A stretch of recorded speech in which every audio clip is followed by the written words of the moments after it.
Bismillahirrahmanirrahim. Assalamualaikum warahmatullahi wabarakatuh.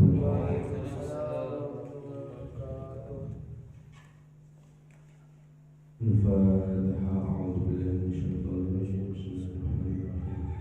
Alhamdulillahirabbil alamin arrahmanir rahim maliki yaumiddin iyyaka na'budu wa iyyaka nasta'in. Shiratal mustaqim shiratal ladzina an'amta 'alaihim ghairil maghdubi 'alaihim waladdallin. Amin. Mari kita lanjutkan kajian tentang kitab Masha'ikhul Ibad.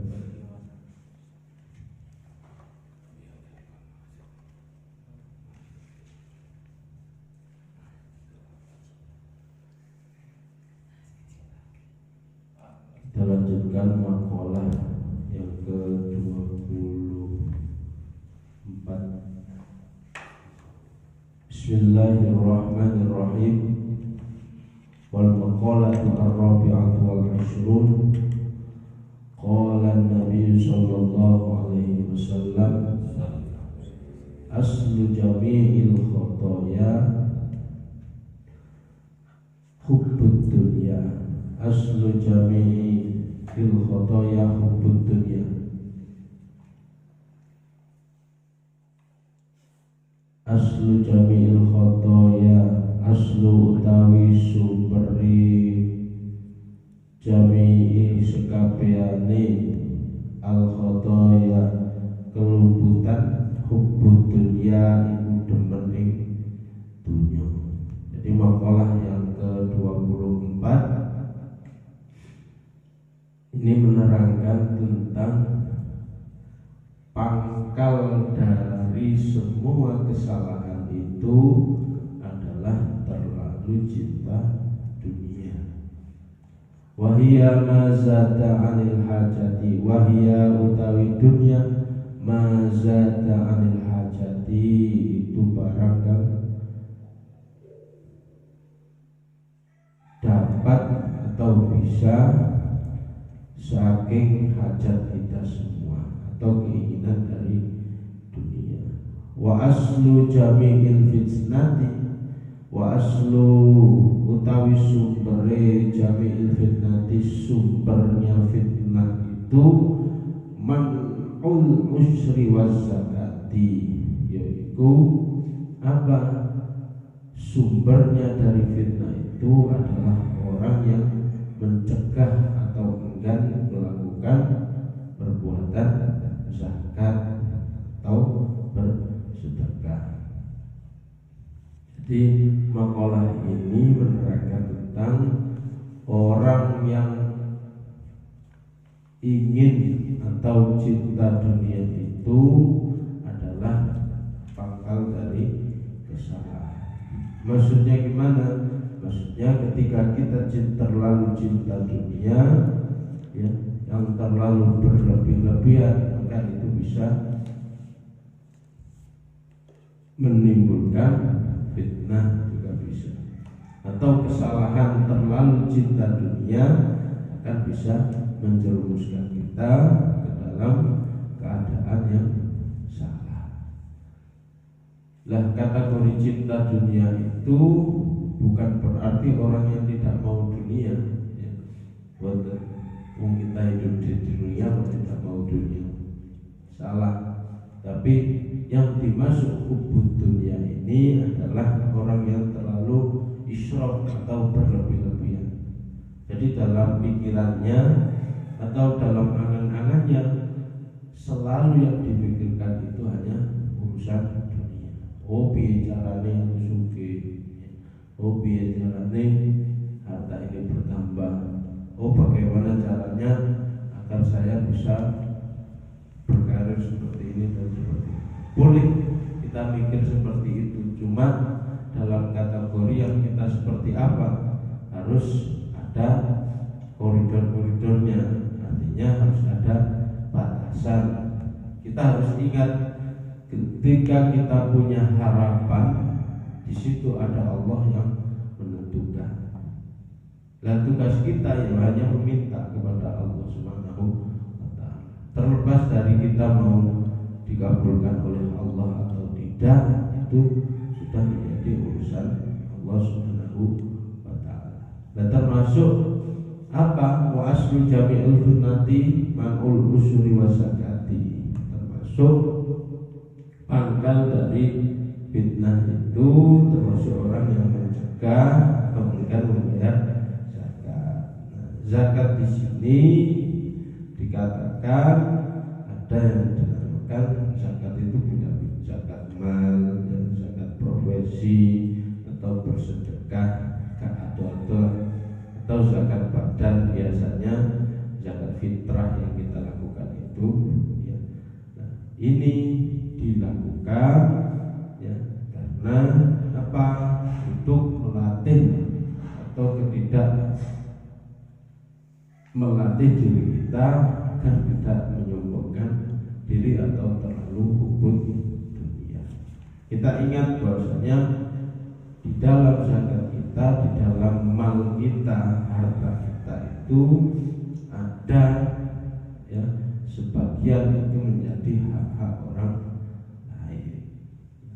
Maka kita harus tahu, maka kita harus bisa mengamalkan itu. Termasuk apa? Ya, termasuk kita menjagati misalkan profesi kita ya. Ketika kita punya profesi dan itu berpenghasilan, maka kita harus sisipkan, atau gampangannya ketika kita punya rezeki, maka sebagian harus kita keluarkan. Nah, ini mencegah untuk timbulnya fitnah.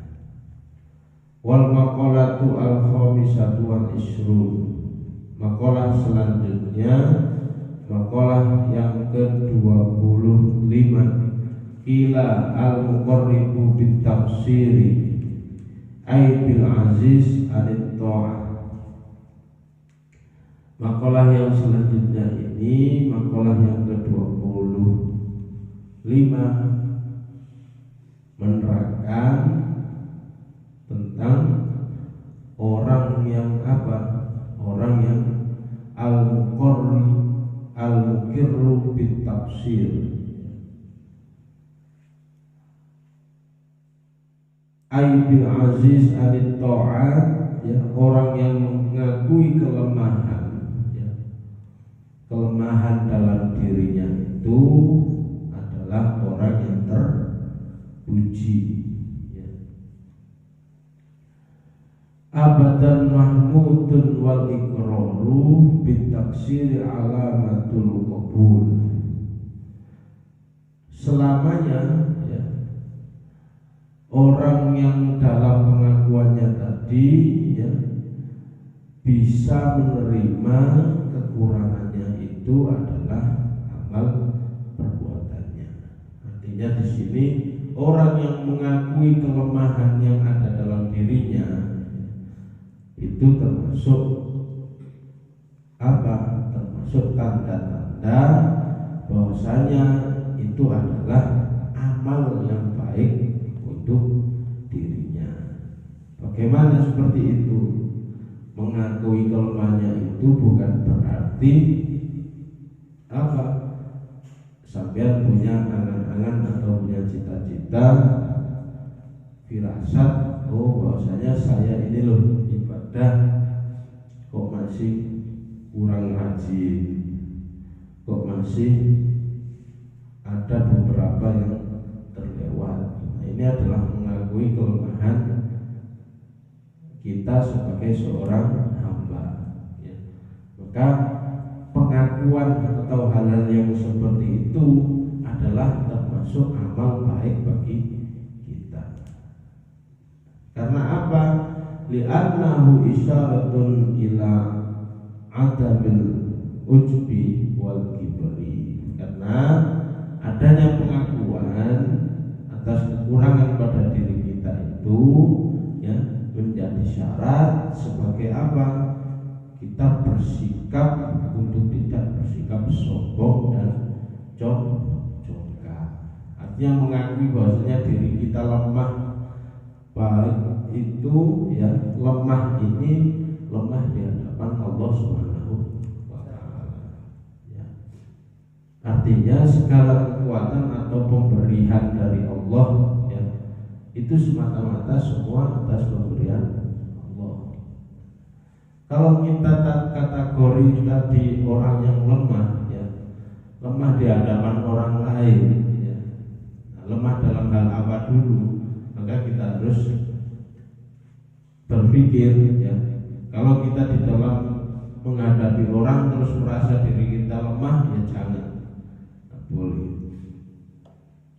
Cuma kalau lemah, ya, kita membandingkan lemah di dalam ibadah kita pada orang lain, nah itu boleh-boleh saja. Kita sebagai seorang hamba, pokok wongku bisa sergap, misalkan tahajudnya, ya, tahajudnya rajin, ya, kok saya tidak bisa, nah, berarti saya ini masih lemah ibadahnya dibanding orang lain, itu boleh-boleh saja. Nah, tapi pandangan lemah ini, ya, kelemahan kita, pengakuan atas diri kita itu kecil, artinya diri kita itu tidak ada apa-apanya, ini sebagai pengakuan kita sebagai seorang hamba kepada Allah Subhanahu wa Ta'ala. Maka kita sering kali, ya, kita harus apa? Memuji pada Allah Subhanahu wa Ta'ala. Subhanallah, alhamdulillah. Seperti itu, sebagai tanda bahwasanya diri kita ini loh, ya, adalah seorang hamba yang lemah. Maka sebagai seorang hamba, ya sudah sepatutnya kita apa? Sudah sepatutnya kita sebagai seorang hamba itu sepatutnya kita mengabdi, beribadah, ya. Urusan nanti pahala itu sudah menjadi urusan Allah. Ketika dalam diri kita tidak bisa mengakui kelemahan, maka akan muncul kesombongan dan kecongkaan ujub dalam diri kita. Nah, ini adalah jangan sampai seperti itu. Wong aku wis ibadah kok, wong aku wis sedekah kok, nah, tidak boleh seperti itu, karena itu menjadi koridor dari kewajiban kita sebagai seorang hamba. Maka di sini ketika kita mengakui adanya kelemahan dalam diri kita, itu termasuk sifat atau sikap yang terpuji, dan termasuk itu menjadi amal baik bagi kita inda Allah, di hadapan Allah Subhanahu wa Ta'ala. Wal maqalatu as-sadisatu wal isrun. Kila kufranun ni'mah lu'mun. Kila didawake apa kufranun ni'matul lu'mun, utawi ngufuri nikmat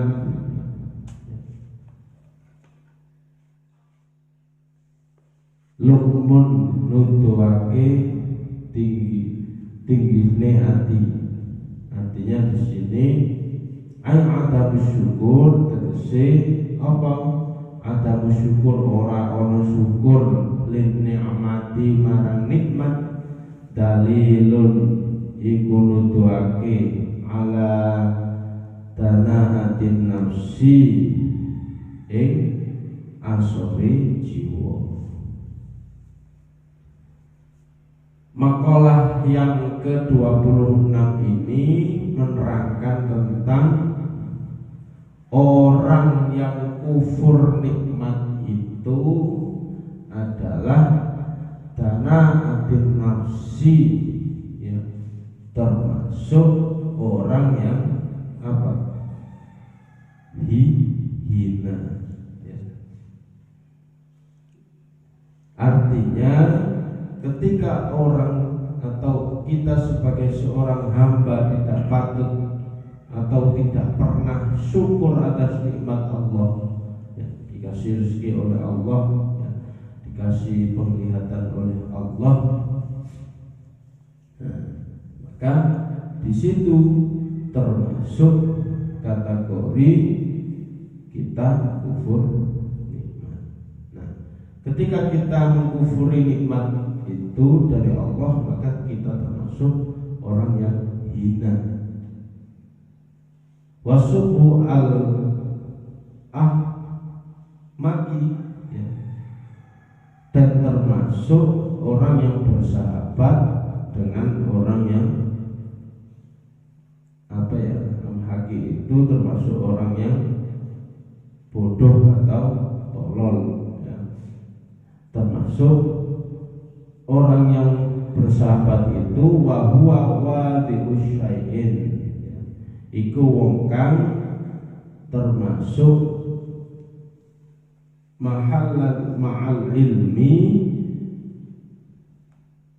bikojihi syumun, termasuk orang yang tidak mensyukuri nikmat Allah, ya, bersahabat, ya, dengan orang yang bodoh. Maksudnya bodoh di sini bukan wong sing lupa-lupa gak ngerti apa-apa, tapi bodoh dalam hal orang yang bodoh sudah tahu koridor atau kewajiban kita sebagai orang hamba itu beribadah, tapi kok gak ngelakoni ibadah, nah itu jadi orang bodoh. Bukan. Kalau orang yang pintar itu kan sudah, ya. Kalau orang yang bodoh berarti kan gak ngerti apa-apa, ya. Bodoh. Tapi kalau kategori di sini orang yang bodoh di sini adalah orang yang sudah tahu ilmunya, kewajiban kita, tapi gak ngelakoni. Karena di situ termasuk akan bisa apa? Mempengaruhi kejelekan. Karena sikap atau watak seseorang, misalkan kita bersahabat dengan orang yang sering meninggalkan sholat, ya kalau kita bisa membentengi diri kita. Nah, kalau kita tidak bisa membentengi diri kita, maka kita akan juga terjerumus atau ikut-ikutan juga. Maka kita disuruh untuk menjauhi orang-orang yang si tolol atau si bodoh tadi. Artinya bodoh itu bukan berarti wong sing bodoh lupa-lupa terus gak sampean kanca ibadah, tapi sudah tahu kalau teman kita itu sering atau sukar meninggalkan ibadah, nah maka setidaknya kita bisa membentengi diri kita jangan sampai ikut-ikutan hal yang seperti itu. Sampai diriwayatkan oleh Imam At-Tabrani an Bisyari an sallallahu alaihi wasallam qala Isramil ahmaqa bi kasril hamzati warra'i ay iktarul. Maknanya di sini termasuk janganlah kita, ya, bersahabat dengan hamba-hamba, ya, bersahabat dengan orang yang bodoh tadi atau tolol. Jadi termasuk dalam riwayat At-Tabrani juga mengatakan, Nabi mengatakan seperti itu. Nah, maka makna di sini ibadah ini harus kita dasari, ya, dengan ilmu. Kalau kita sudah tahu cara kita berwudu, cara kita untuk melakukan sholat, kita sudah tahu adanya pahala infak atau sedekah, kita sudah tahu bahwasanya cara beribadah itu seperti ini, ya, seperti itu, maka kita harus lakukan itu. Karena di sini ketika kita lakukan atau kita syukur atas nikmat Allah, ya, maka nanti termasuk dalam dalil yang ada di Al-Quran seringkali, ya, bukan berarti pertanda. Kenapa Allah Subhanahu wa taala di dalam surat Ar-Rahman, ya, ayat itu seringkali diulang itu bukan tanpa sebab, ya, babi ayyala rabbikuma tukadziban, ya, itu sampai berpuluh-puluh kali. Nah, maksudnya di dalam dalil tersebut, ya, kita ditanya penglihatanmu, pendengaranmu, ya, kita disuruh menghitung saja itu sudah tidak mampu, ya, penglihatanmu ini berapa kali berkedip dalam satu hari, nah, dimanfaatkan untuk apa saja, ya, termasuk pendengaran kita juga seperti itu. Kita ini istilahnya ditantang oleh Allah untuk menghitung kenikmatan itu. Ya. Karena ini hanya ayat syukur itu diulang berkali-kali. Fa bi ayyi ala'i rabbikum tukadziban. Itu kan dalam surat Ar-Rahman. Nah, apa saja kita ditanya itu saja sudah tidak mampu untuk menjawab. Maka syukur atas nikmat Allah ini harus kita lakukan. Sering-sering kita harus bersyukur kepada Allah Subhanahu wa ta'ala. Nah, kunci syukur adalah sikap qanaah atau menerima atas apa yang menjadi pemberian Allah Subhanahu wa ta'ala. Jadi harus ada koridor atau makna dalam diri kita untuk bersyukur terhadap Allah Subhanahu wa ta'ala. Wal makna la tusahibuhu lakuhi halati walianna itba'as sarraqatu wa qad yasarul tab'uka minhu wa rawahatin bidi an Nabi sallallahu alaihi wasallam. Maksudnya di sini tadi Imam At-Tabrani ya, Kanjeng Nabi itu dawuh memutus hubungan dengan orang yang tidak memberikan manfaat ya, ini maksudnya tolol tadi itu, termasuk memutus hubungan dengan orang yang tidak bisa memberikan manfaat ya. Karena termasuk orang yang tidak bisa memberikan manfaat kepada orang lain itu juga kita harus memikirkan itu. Kita ini ya menjaga hubungan baik dengan Allah iya, menjaga hubungan baik dengan manusia pun juga iya. Maka ini adalah bentuk wujud atau rasa syukur kita. Wa riwayat At-Tirmidzi an Ibnu Umar wa anna Nabiy sallallahu alaihi wasallam qala khoslatani man kana fihi katabahu Allahu syakiran sabiran wa man lam takuna fihi lam yaktubu Allahu syakiran wala sabiran.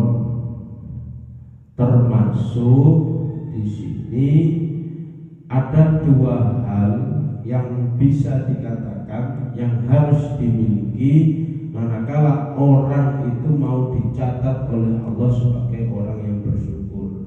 Lah apa kira-kira? Termasuk yang pertama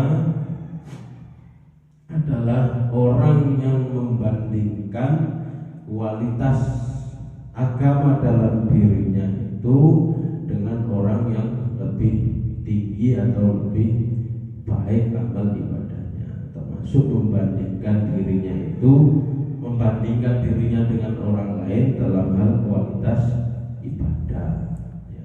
Termasuk dalam kualitas agamanya, misalkan cara bersedekahnya kok masih kurang, misalkan cara beribadahnya kok masih kurang. Nah itu adalah orang-orang atau tanda termasuk orang yang syukur.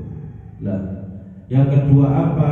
Memuji ya, adanya kelebihan dalam dirinya itu termasuk adalah pemberian dari Allah Subhanahu wa ta'ala. Terkadang kita luput atas pencapaian kita. Misalkan ketika kita sudah berhasil ya, manakala kita sudah berhasil dengan hal-hal yang seperti ini ya, keadaan kita seperti ini, terkadang kita lupa bahwasanya di balik keberhasilan kita itu Allah yang menentukan. Terkadang kita sebagai seorang hamba terlalu sombong. Oh iya, karena saya rajin maka saya pintar ya. Karena saya rajin saya bisa mendapatkan itu. Karena saya ikhtiar usaha dengan sungguh-sungguh saya bisa sukses seperti ini. Iya memang ya. Tapi dibalik kesuksesan, dibalik kesungguhan itu, dibalik keberhasilan kita ada Allah yang menentukan. Maka di sini Dan sebaliknya, ketika kita sebagai seorang hamba kok tidak bisa membandingkan diri kita, ya, sibuk dengan urusan dunia, ya, atau lebih mementingkan urusan dunia, maka kita tidak tergolong oleh hamba yang syukur dan hamba yang sabar. Maka di sini ketika kita sebagai seorang hamba syukur ini termasuk kunci, ya, bisa menikmati hidup kita di dunia. Ketika kita murun syukur, maka nikmat dunia, ya, juga kita nikmati, ya, nanti di akhirat itu juga kita nikmati, ya. Maka jangan dimatikan saja kita, ya, harus dinikmati, ada nikmatinya. Ketika kita sebagai seorang hamba kok sibuk, ya, bingung dengan urusan ini, ya, ada hamba, ada tetangga yang mobil baru sibuk, ya. Sibuknya kita itu sibuk ngerasani, ya, kok iso, tapi tidak mau usaha sendiri. Dia tidak syukur dengan pemberiannya, maka pencapaian seseorang itu berbeda-beda, ya. Maka Allah mengasih kemampuan kita, mengasih rezeki kita itu juga ditakar sesuai dengan kemampuan kita. Bisa jadi, ya, ketika kita dikasih misalkan rezeki oleh Allah yang berlebih, mungkin kita akan pergunakan untuk hal yang lain. Maka di sini, ya, hal-hal yang buruk mungkin, ya. Maka di sini Allah mengasih kita ya sesuai dengan kemampuan kita, ya. Karena disitulah Allah menjaga kita dari perbuatan-perbuatan tercela. Misalkan dikasih harta banyak, wah, mungkin gak mampu ya awak, nanti bakal apa? Maksiat, ya, atau bakal molimo atau seperti apa. Maka kasih saja yang secukupnya, ya, seperti itu. Maka di sini syukur atau nikmat ini harus kita lakukan. Maka tadi kita harus ingat dan kita dalami kenapa kok sampai Allah, ya, di dalam Al-Quran selalu mengulang dan bertanya-tanya sampai diulang berkali-kali. Ini manusia suruh mikir, itu loh nikmatku, ya, maksudnya seperti itu. Itulah nikmat yang aku berikan kepada manusia. Itu saja tidak bisa dihitung oleh manusia. Apalagi nikmat-nikmat yang lain, nikmat jabatan, ya, nikmat berupa harta kekayaan, ya, di dalam tubuh saja. Nikmat hidup atau nikmat yang ada di dalam tubuh ini kita sudah tidak bisa menghitungnya, ya. Maka contoh sahabatnya Kanjeng Nabi yang sering, ya, atau sudah mungkin kita dengar, ya, sahabatnya dicap oleh Allah sebagai ahli surga, ya, adalah orang yang selalu bersyukur. Termasuk siapa kisahnya sih? Khilafah tersebut, ya. Khilafah ini tidak punya apa-apa, tangan tidak punya, kaki lumpuh, ya, telinga juga agak tuli, mata juga buta, ya. Tapi seketika sahabat, ya, mendengar bahwasanya di dalam kalamnya atau lisannya ini masih bisa berbicara. Jadi hanya punya kenikmatan hidup dan lisan saja, tangan, sikil, gak iso mlaku, tapi selalu mengucap alhamdulillah, alhamdulillah, subhanallah, subhanallah. Selalu seperti itu yang dikatakan. Ternyata ketika pertanyaannya itu dilontarkan, lapo awakmu wis ngene kok isih alhamdulillah. Ternyata diseneni kalau Abu Kilabah. Ternyata Abu Kilabah ini apa sih kok syukuri? Loh, saya masih syukur karena saya masih diberikan kehidupan dan nikmat berupa lisan oleh Allah, sehingga saya masih bisa berucap dan masih bisa berpikir kepada Allah. Ini yang saya syukuri. ketika sahabat itu yang lain menangis dan bertanya, siapa ya Rasulullah yang Rasul? Dia adalah orang yang ahli surga karena dia termasuk kategori manusia yang syukur. Nah, kita sebagai Allah diciptakan dengan yang sempurna, ganteng-ganteng, ayu-ayu, punya panca indera yang lengkap. Nah, maka kita harus bersyukur kepada Allah ya. Sekalipun mungkin masih ada yang jomblo ya, mungkin itu masih belum waktunya ya. Tapi harus kita syukuri dan kita nikmati dan kita isi kejombloan itu ya, dengan hal yang positif. Oke, semoga bermanfaat. Mari kita akhiri dengan kafaratul majlis. Subhanallahumma wa bihamdika asyhadu an la ilaha illa anta astaghfiruka wa atubu ilaik. Assalamualaikum